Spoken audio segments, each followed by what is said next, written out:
insatiable greed of this man, now caught with his pants down, deep in the honeypot of possibly ill-gotten gains that cannot be accounted for. You look to your left, 93 million rand fraud and corruption case at Transnet.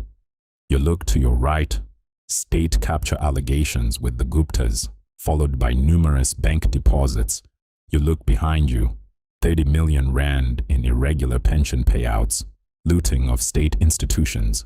His denials of all these allegations are unconvincing. It's like being in a cake factory, denying you've eaten any cake, but there's icing sugar all over your lips. One can only ask themselves how we allowed individuals with such a pathetic track record to lead some of our important state institutions, which were left in disarray and remain so to this day since his departure. Let's have a closer look at this character, Brian Molefe, how he elevated to such prominent positions, and some of the allegations currently or previously leveled against him.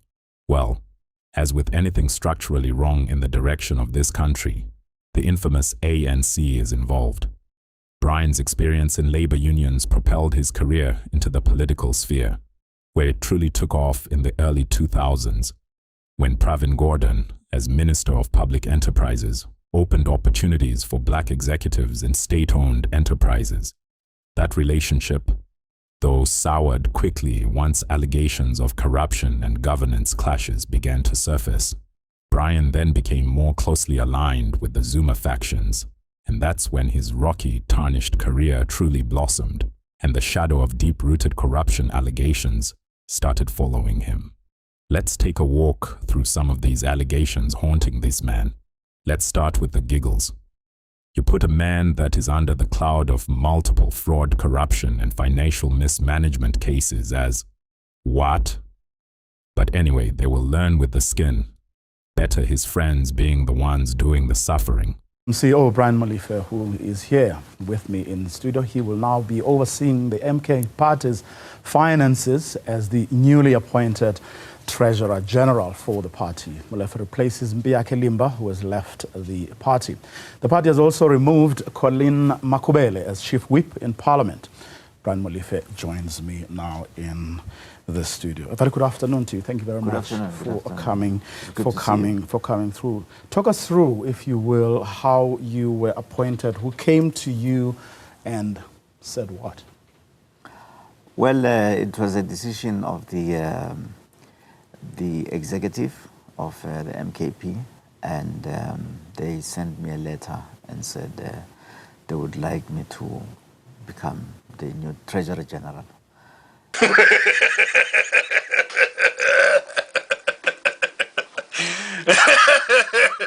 Let them enjoy each other fully. This chapter in our Pelkicap series takes a closer look at the millions of rands in unexplained cash deposits that flowed into the alleged slush fund's bank account during the years that Molefe ran Transnet and then Eskom. Did Molefe or someone close to him make all those questionable deposits? And did the cash perhaps come from the Guptas, South Africa's most notorious state capture villains? All right, let's get to the real reason you're here. The breaking story now tightening its grip around Brian Molefe's neck, recently exposed by Peter Lewis Myberg. Because this man, he might just be the real Mr. Woolies bag. Over a period of 5 years, he is suspected to have made well over 700 cash deposits into what looks like a slush fund account linked to a company called Pelkicap. 700 cash deposits. At this point, you'd think he was running the busiest spaza empire in the country. I mean, this man was making deposits first thing in the morning, before work, another during tea break, 2 more during lunch, and then the big daddy before heading to bed. But here's the problem. The Zondo Commission was never a court of law. It was only an investigation. And that's unfortunate, because individuals like this are a menace. The kind that should have been removed from our communities a long time ago. Instead, due to what many see as political interference, they remain untouched, unshaken, and unaccountable, despite findings of serious wrongdoing laid bare before the nation. So now, let's piece this together. Cap, by all indications, had been set up as a vehicle for receiving cash deposits. The 11.3 million rand flowed into the account in a near ceaseless stream. 706 individual cash deposits, to be exact, kept Cap in the black, while the cash deposits values typically ranged between 5,000 and 10,000 rand. The deposits were often made in a series of 5 or more individual transactions, adding up to total deposits that frequently exceeded 200,000 rand on a single day. But it is not the values of the deposits, but rather the geographical specifics that offer the most interesting clues. To avoid being sued, we need to say allegedly. For some reason, all these cash deposits were made in the vicinity of this guy's workplace and his homes, including family vacation homes. There is also allegedly unreleased video footage at some of these deposit sites. We'll wait until it's released to the public to finally put this matter to bed. But these are the types of individuals we are dealing with. Folks, Woolworths bags, cash deposits, luxury houses, expensive watches, all at the expense of the everyday South African. We cannot allow the glorification of individuals who have been implicated in the highest commissions in the land. What further discussions need to be had?